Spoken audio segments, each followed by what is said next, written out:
Alright, तो एक नया एआई सिस्टम है जिसका नाम ओपन क्लॉ है, जो पहले मोल्ड बॉट के नाम से जाना जाता था और उसके पहले क्लाउड बॉट के नाम से। और सच ये है कि ये इंसेनली अच्छा है। इस वीडियो में मैं आपको स्टेप बाय स्टेप सिखाना चाहता हूं कि ओपन क्लॉ को एआई सिस्टम के रूप में कैसे सेटअप और यूज करते हैं। और हाँ, इस वीडियो के एंड तक आप लोग बिगिनर से प्रो बन जाओगे और आपका एक fully running OpenClaw setup ready होगा। तो सबसे पहले बात करते हैं कि ओपन क्लॉ एक्चुअली है क्या। ये एक एआई सिस्टम है जो सिर्फ चैट करने के बजाय आपके लिए काम भी कर सकता है और इसी वजह से ये अभी इंसेनली वायरल हो रहा है। मतलब ये वाकई क्रेजी है। ये फाइल्स को रीड और राइट कर सकता है, ये कमांड्स रन कर सकता है, ये वेब ब्राउज कर सकता है और ये अपने आप मल्टी स्टेप टास्क भी कंप्लीट कर सकता है। आप ओपन क्लॉ से फेमिलियर मैसेजिंग एप्स जैसे टेलीग्राम, व्हाट्सएप या आई मैसेज के थ्रू भी बात कर सकते हो, सिर्फ एक सिंगल डैशबोर्ड में स्टक रहने के बजाय। तो आप इसे एक वर्चुअल असिस्टेंट की तरह समझ सकते हो जो आपके कंप्यूटर या सर्वर पर रहता है और सिर्फ सजेशंस देने के बजाय रियल वर्क फ्लोज के थ्रू काम करता है। अब जो चीज ओपन क्लॉ को ज्यादातर एआई टूल से अलग बनाती है वो ये है कि ये कॉन्टेक्स्ट के साथ ऑपरेट करता है। मतलब ये आपके प्रोजेक्ट स्ट्रक्चर को याद रखता है, ये ऑनगोइंग टास्क्स को समझता है और ये step by step actions execute कर सकता है जब तक काम कंप्लीट ना हो जाए। तो आप इसे एक गोल देते हो और ये खुद फिगर आउट करता है कि वहां तक कैसे पहुंचना है। अब लोग ओपन क्लॉ का यूज रिसर्च को ऑटोमेट करने के लिए, कंटेंट पाइपलाइंस मैनेज करने के लिए, स्क्रिप्ट बिल्ड करने के लिए, डेटा एनालाइज करने के लिए और छोटे बिजनेसेस को काफी ज्यादा एफिशिएंटली रन करने के लिए कर रहे हैं। इसलिए ये एक चैटबॉट से कम और एक ऐसे जूनियर असिस्टेंट को हायर करने जैसे ज्यादा लगता है जो कभी थकता ही नहीं। ये लिटरली 24/7 रन करता है। हाँ, मेरे ओपिनियन में ये चैट जीपीटी एजेंट से एक स्टेप बेटर है। अब शायद आप ओपन क्लॉ को उसके पुराने नाम मोल्ड बॉट या क्लाउड बॉट से जानते होंगे।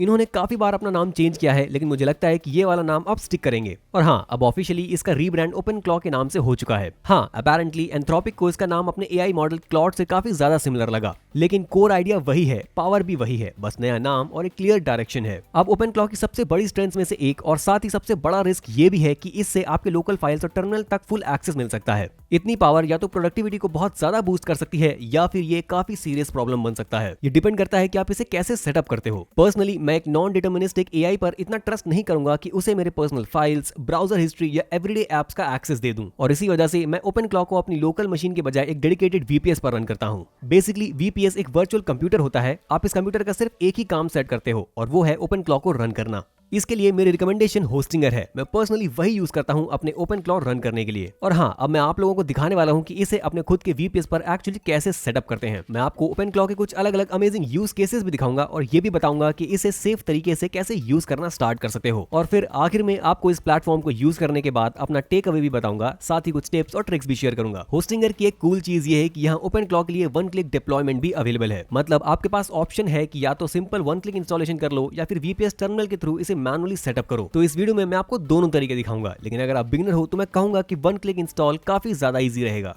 ओके, तो सबसे पहला काम जो आपको करना है वो है डिस्क्रिप्शन में नीचे दिए गए लिंक पर जाना। ये आपको होस्टिंगर वीपीएस के लिए एक एक्सक्लूसिव डील देता है जिससे आप काफी पैसे सेव कर सकते हो। और अगर आप चेकआउट पर चार्ली चैंग कोड यूज करते हो तो आपके वीपीएस पर एक्स्ट्रा 10% डिस्काउंट मिल जाएगा। मैंने मल्टीपल वीपीएस सर्विसेज यूज की हैं, लेकिन अभी तक ये मेरी फेवरेट रही है और ये काफी ज्यादा अफोर्डेबल भी है। जब ऐसे अफोर्डेबल वीपीएस सर्विसेज अवेलेबल हैं तो ओपन क्लॉ को अपने खुद के कंप्यूटर पर सेटअप करने की कोशिश करने की कोई खास वजह नहीं बनती। और जैसे मैंने कहा, ये वही एग्जैक्ट वीपीएस है जिसे मैं पर्सनली अपने ओपन क्लॉ रन करने के लिए यूज करता हूँ। तो आप लोग डिस्क्रिप्शन में नीचे दिए गए लिंक पर क्लिक करोगे, ये आपको इसी एग्जैक्ट लैंडिंग पेज पर ले जाएगा और पहला स्टेप ये है कि आपको एक KVM VPS सब्सक्रिप्शन लेना होगा। अब आप में से ज्यादातर लोगों के लिए मैं रिकमेंड करूंगा कि आप KVM 2 प्लान चूज करो। कुछ और प्लान्स भी हैं जो थोड़े सस्ते हैं और कुछ ज्यादा महंगे भी हैं, लेकिन जो लोग ये वीडियो देख रहे हैं उनमें से ज्यादा के लिए KVM 2 प्लान परफेक्ट रहेगा। इसमें स्पीड और मेमोरी बिल्कुल सही बैलेंस में मिलती है और हाँ, मेरे लिए भी ये काफी अच्छा काम कर रहा है। तो हाँ, KVM 2 प्लान में 8GB RAM, 100GB disc space और 8GB बैंडविड्थ मिलती है, जो कि बिल्कुल इनफ से भी ज्यादा है। अब आपको अपना टाइम पीरियड सेलेक्ट करना होगा, तो इस वीडियो के लिए मैं 24 महीने चूज कर रहा हूँ। मैं ये इसलिए रिकमेंड करता हूँ क्योंकि इससे ये लो प्राइस काफी लंबे टाइम तक लॉक हो जाता है। इस तरह लॉन्ग टर्म में आप काफी पैसे सेव कर लेते हो। अब यहाँ आकर मेक श्योर करें कि हैव अ कूपन कोड पर क्लिक करें और कोड चार्ली चैंग एंटर करें। ये बस मेरा नाम है, इससे आपको एडिशनल 10% ऑफ मिल जाएगा ताकि आप थोड़े और पैसे सेव कर सको। और बेसिकली आपको लगभग $150 में 2 साल के लिए वीपीएस मिल जाता है। मेरे ओपिनियन में आपको डेली ऑटो बैकअप की जरूरत नहीं है, तो इसे ब्लैंक ही छोड़ दें। फिर हम अपनी सर्वर लोकेशन सेलेक्ट करेंगे, बस वही चूज करें जो उस जगह के सबसे पास हो जहां से आप ओपन क्लॉ रन कर रहे हो। क्योंकि मैं कैलिफोर्निया में हूं तो ये मेरे लिए सबसे क्लोजेस्ट है।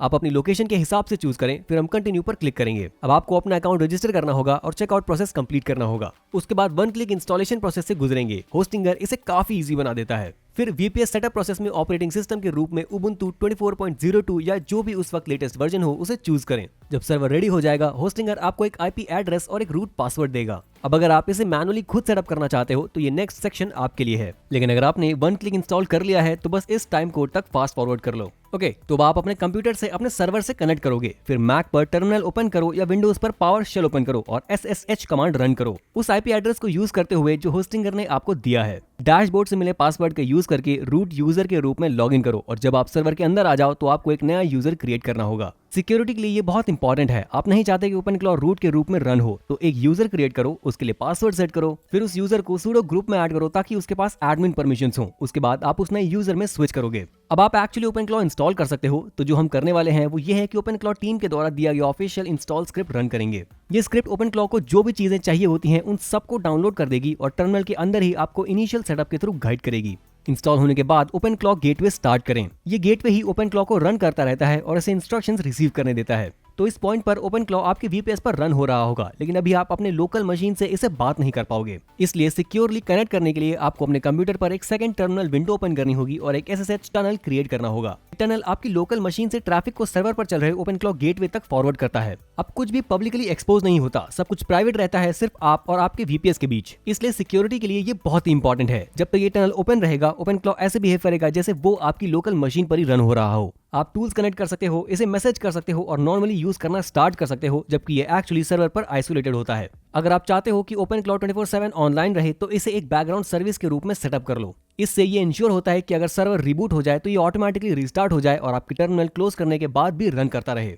अब जब ये सब हो जाता है तो आपका सेटअप कंप्लीट हो जाता है। इस पॉइंट पर आपके पास होस्टिंगर VPS पर एक फुल्ली वर्किंग ओपनक्लॉ इंस्टॉलेशन होती है जो आपके पर्सनल फाइल से आइसोलेटेड होती है, लेकिन इतनी पावरफुल होती है कि रियल वर्क फ्लोज को सेफली रन कर सके। ओके, अब मैं आपको दिखाना चाहता हूँ कि जब ओपनक्लॉ एक्चुअली काम करता है तो वो कैसा दिखता है, और यहीं पर ज्यादातर लोगों को वो आहा मोमेंट मिलता है। ओपनक्लॉ को यूज करने का एक सबसे पावरफुल तरीका ये है कि इसे एक प्रोएक्टिव डेली ऑपरेटर की तरह यूज किया जाए। हर स्टेप कैसे करना है ये बताने के बजाय आप बस इसे बताते हो कि आप क्या करना चाहते हो और ये खुद ही सॉल्यूशन फिगर आउट कर लेता है। और अगर बीच में इसे आपसे कुछ चाहिए होता है तो ये आपसे पूछ लेगा। फॉर एग्जाम्पल, मैं चाहता हूँ कि मेरा ओपनक्लॉ मुझे टेलीग्राम पर रोज सुबह एक डेली मॉर्निंग ब्रीफ भेजे। जब मैं सो रहा होता हूँ ये वेदर चेक कर सकता है, वेब पर उन टॉपिक्स को स्कैन कर सकता है जिनमें मेरा इंटरेस्ट है और रात भर में जो भी इंपॉर्टेंट हुआ उसका समरी बना सकता है। और बेसिकली मैं चाहता हूँ कि जब मैं उठूं तो मुझे एक मैसेज मिले जो बताए कि आज एक्चुअली क्या चीजें मैटर करती हैं। जैसे आप हमारी चैट हिस्ट्री से देख सकते हो, मैंने सिर्फ इसे गोल बताया था। ओपनक्लॉ ने समझा कि इस टास्क को कंप्लीट करने के लिए इसे मेरे क्लिकअप का एक्सेस चाहिए, तो उसने मुझसे उसका क्रेडेंशियल्स मांगा। फिर मुझे पता चला कि की काम नहीं कर रही थी। उसने खुद ही कुछ सॉल्यूशंस ट्राई किए और जब फिर भी काम नहीं बना तो उसने मुझसे टोकन रिफ्रेश करने को कहा। मैंने टोकन रिफ्रेश किया और फिर सब कुछ काम करने लगा। अब डेमो के लिए मैंने टोकन डायरेक्टली चैट में ही भेज दिया था, जो कन्वीनियंट तो है लेकिन रिस्की भी है और रियल सेटअप्स में ऐसा नहीं करना चाहिए। मैंने उसके बाद की को दोबारा रिफ्रेश कर दिया था और हाँ, बस कुछ ही मैसेजेस में मॉर्निंग ब्रीफ रेडी हो गया। ये बेसिकली ओपनक्लॉ की रियल स्ट्रेंथ दिखाता है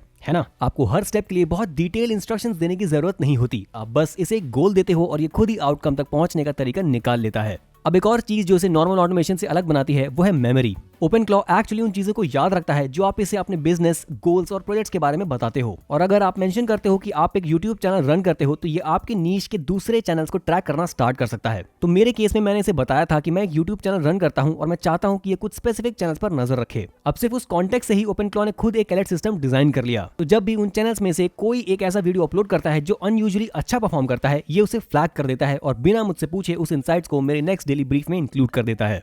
फॉर एग्जाम्पल, देखो मेरे चैनल वॉच लिस्ट से ये दो नए आउटलाइनर सामने आए हैं और हाँ, गेस करो ये दोनों ओपनक्लॉ के बारे में बात कर रहे हैं। तो इस तरह का प्रोएक्टिव बिहेवियर ही ओपनक्लॉ को फंडामेंटली अलग महसूस कराता है। आपको पूरा दिन किसी डैशबोर्ड के सामने बैठने की जरूरत नहीं पड़ती और आप ओपनक्लॉ को अपने फोन से वैसे ही मैसेज कर सकते हो जैसे आप किसी टीममेट को मैसेज करते हो। आप अपडेट्स मांग सकते हो, काम अप्रूव कर सकते हो या सिंपल लैंग्वेज में फीडबैक दे सकते हो। इसलिए ये एक रियल इंसान को मैनेज करने जैसा फील होता है, जैसे कोई रियल असिस्टेंट हो, ना कि कोई सिंपल चैटबॉट। हाँ, ये तो सिर्फ एक यूज केस है। ऐसे बेसिकली इन्फिनिट चीजें हैं जो आप कर सकते हो ताकि आपके बिजनेस को रन करने में मदद करे। लेकिन बिजनेस के अलावा भी ये आपकी पर्सनल लाइफ में भी काफी चीजों में हेल्प कर सकता है। मुझे नहीं पता आप लोग जानते हो या नहीं, लेकिन मैं अभी चाइनीज सीख रहा हूँ। मेरा एक रियल लाइफ ट्यूटर है जिसे मैं वीक में 2 बार मिलता हूँ, लेकिन उन आवर्स के बाहर भी मुझे थोड़ी और हेल्प चाहिए होती है। इसलिए मैं बेसिकली ओपनक्लॉ का यूज करता हूँ हेल्प के लिए। ये मुझसे मेरी करंट चाइनीज लेवल और मेरे लर्निंग गोल्स के बारे में पूछता है और वहां से इसने मेरे चाइनीज लर्निंग जर्नी को ट्रैक करने के लिए एक नया डॉक्यूमेंट क्रिएट कर दिया। तो जैसे जैसे मैं प्रोग्रेस करता हूँ, ये मेरी हिस्ट्री के बेसिस पर मेरी लर्निंग एक्सपीरियंस को एडजस्ट करता रहेगा, जो एक ट्रू एआई असिस्टेंट का असली पावर है। आप इसे एक बहुत ही स्मार्ट ट्यूटर की तरह समझ सकते हो जो एग्जैक्टली आपकी लेवल जानता है। कॉन्वर्सेशन में बाद में इसने मेरे लिए एक डेली प्रैक्टिस रूटीन भी सेट कर दिया और मैंने इसे बताया कि मैं 7 PM पर प्रैक्टिस करना चाहता हूं। अब ये मुझे हर दिन 7 PM पर एक नया क्विज भेजकर पिंग करता है। अब इन तरह के वर्क फ्लोज को अनलॉक करने की है सेटअप और एक्सपेक्टेशंस। आपको ओपन क्लॉक को बताना होगा कि आप कौन हो, आप क्या करते हो और आप किस तरह का रिलेशनशिप चाहते हो। अगर आप चाहते हो कि ये प्रोएक्टिव हो तो आपको ये एक्सप्लिसिटली कहना होगा। इसे एक टॉय की तरह ट्रीट मत करो, बल्कि एक एक्चुअल एम्प्लॉय की तरह ट्रीट करो। तो हाँ, आप लोगों ने ये पहले भी सुना होगा, लेकिन बेसिक बात यह है कि जितना ज्यादा कॉन्टेक्स्ट आप इसे दोगे उतना ही बेहतर रिजल्ट मिलेंगे। जब ये क्लिक हो जाता है तो ओपन क्लॉ एक एआई बॉट जैसा फील होना बंद हो जाता है और एक रियल असिस्टेंट जैसा लगने लगता है जो चीजों पर नजर रखता है और रियल लाइफ में आपकी काफी चीजों में हेल्प कर सकता है।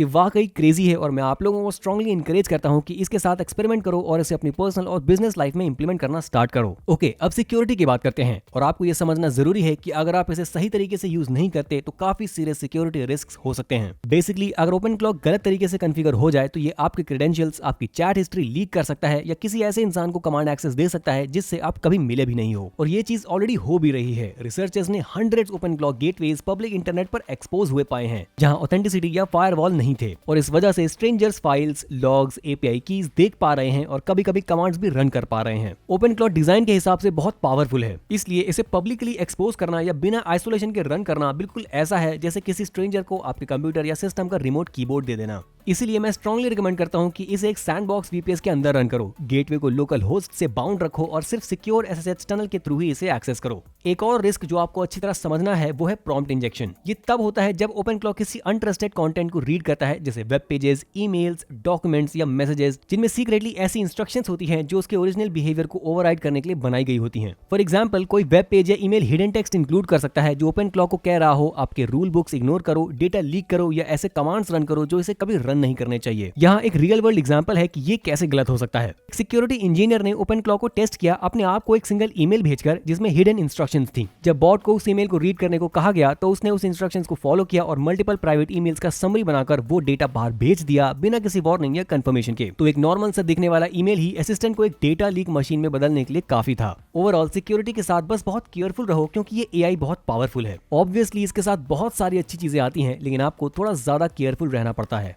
ओके, अब मैं आपको ओपन क्लॉक के बारे में अपने फाइनल थॉट्स देना चाहता हूं। सबसे पहली बात, जब आप इसे पहली बार यूज करते हो और देखते हो कि ये फाइल्स के साथ इंटरैक्ट कर रहा है, प्रॉब्लम्स को रीजन करके सॉल्व कर रहा है और एक्चुअल काम कर रहा है, तब आपको सच में एक वाव मोमेंट मिलता है। ये वाकई बहुत ही इंप्रेसिव है। ये ऑटोमेशन से कम और रियल डेलीगेशन जैसा ज्यादा फील होता है, अगर आप मेरी बात समझ रहे हो। दूसरी बात, ओपन क्लॉक टोकन्स बहुत तेजी से कंज्यूम करता है। ये टोकन्स को काफी फास्ट बर्न करता है। एक सिंगल टूल कॉल आसानी से 20 से 40 हजार टोकन्स तक कॉस्ट कर सकता है और एक टास्क को फिनिश करने के लिए अक्सर 10 से 20 टूल कॉल्स लग जाते हैं, कभी कभी उससे भी ज्यादा अगर पहले अटेम्प्ट में फेल हो जाए। जैसे मैंने कहा, ये बहुत ही पावरफुल है, लेकिन आपको ये समझना होगा कि इसे रन करने में पैसे लगते हैं। अभी के टाइम पर वो बेस्ट एक्सपीरियंस के लिए क्लॉड ओपस 4.5 यूज करने की रिकमेंडेशन दे रहे हैं, लेकिन ओपस 4.5 बहुत ही महंगा है, इसलिए मैंने एक्चुअली इसे यूज नहीं किया। इसके बजाय मैंने सोनेट 4.5 और मिनीमैक्स 2.1 को टेस्ट किया जो रिकमेंडेड अल्टरनेटिव्स भी हैं। आप जब ये वीडियो देख रहे हो उस टाइम पर शायद ये मॉडल्स अलग हो सकते हैं और मेरे एक्सपीरियंस में मैं ये कहूंगा कि मिनीमैक्स 2.1 बेसिक टास्क हैंडल कर लेता है, लेकिन जैसे ही चीजें थोड़ी कॉम्प्लेक्स हो जाती हैं ये जल्दी कंफ्यूज हो जाता है। जब ऐसा होता है तब आप सोनेट 4.5 पर स्विच कर सकते हो और आमतौर पर वो काम कंप्लीट कर देता है। तो ओवरऑल जैसे मैंने पूरी वीडियो में कहा, ओपन क्लॉक बहुत ही पावरफुल है, लेकिन ये इंटरनेशनल सेटअप को रिवॉर्ड करता है। अगर आप कॉस्ट को समझते हो, काम के हिसाब से सही मॉडल चूज करते हो और इसे प्रॉपर्ली लॉकडाउन करके सही तरीके से सेटअप करते हो तो ये एक इनक्रेडिबल एआई असिस्टेंट बन जाता है। और अगर आप ये सब चीजें नहीं करते तो ये एक लायबिलिटी भी बन सकता है। इसलिए अगर आप अभी ओपन क्लॉक के बारे में सीख रहे हो और इसे एक्चुअली सेटअप करना चाहते हो तो मैं स्ट्रांगली रिकमेंड करता हूं कि इस वीडियो को स्टेप बाय स्टेप फॉलो करो, अपना वीपीएस के लिए साइन अप करो और मेरी इंस्ट्रक्शंस यूज करके ओपन क्लॉक सेटअप करो। मैंने नीचे कुछ और रिसोर्सेज भी दिए हैं अगर आपको एक written step by step guide चाहिए हो। और फिर बस इसके साथ एक्सपेरिमेंट करो अपने खुद के यूज केसेस बनाकर और इसे अपनी लाइफ और अपने बिजनेस के अंदर एक्चुअली यूज करके हैंड्स ऑन एक्सपीरियंस लो। यही सबसे अच्छा तरीका है इसे सीखने का और इसकी फंक्शनैलिटी की रियल पोटेंशियल को समझने का। बिना किसी डाउट के इस साल के एंड तक या अगले साल तक लगभग सबके पास ओपन क्लॉक जैसा कोई ना कोई चीज होगी, क्योंकि अगर आपके पास ही नहीं होगा तो आप बस पीछे रह जाओगे। आप बाकी सब लोगों से काफी धीरे मूव कर रहे होगे। और सच कहूं तो मैं थोड़ा सा डरा हुआ भी हूँ, लेकिन साथ ही काफी एक्साइटेड भी हूँ देखने के लिए कि फ्यूचर कैसा दिखने वाला है। फिर से कह रहा हूँ, अगर आप अपना खुद का वीपीएस सेटअप करना चाहते हो ताकि ओपन क्लॉक रन कर सको तो मैं होस्टिंगर रिकमेंड करता हूँ। नीचे लिंक होगा, आपको बेस्ट प्राइसिंग मिलेगी और Charlie Chang coupon code use करके 10% 10% एक्स्ट्रा डिस्काउंट भी मिल जाएगा। बस इस वीडियो को फॉलो करो, सेटअप करो और यूज करना स्टार्ट करो। अगर आप लोगों को इस वीडियो से कोई वैल्यू मिली हो तो लाइक बटन जरूर दबाना और ऐसे ही और कंटेंट के लिए सब्सक्राइब भी करो। मैं एंटरप्रेन्योरशिप, एआई और फाइनेंस पर काफी वीडियोस बनाता हूँ, बेसिकली ऐसी चीजों पर जो आपको फाइनेंशियली सक्सेसफुल लाइफ जीने में हेल्प कर सके। आपके टाइम के लिए बहुत धन्यवाद और मैं आपसे मिलता हूँ अगली वीडियो में। पीस।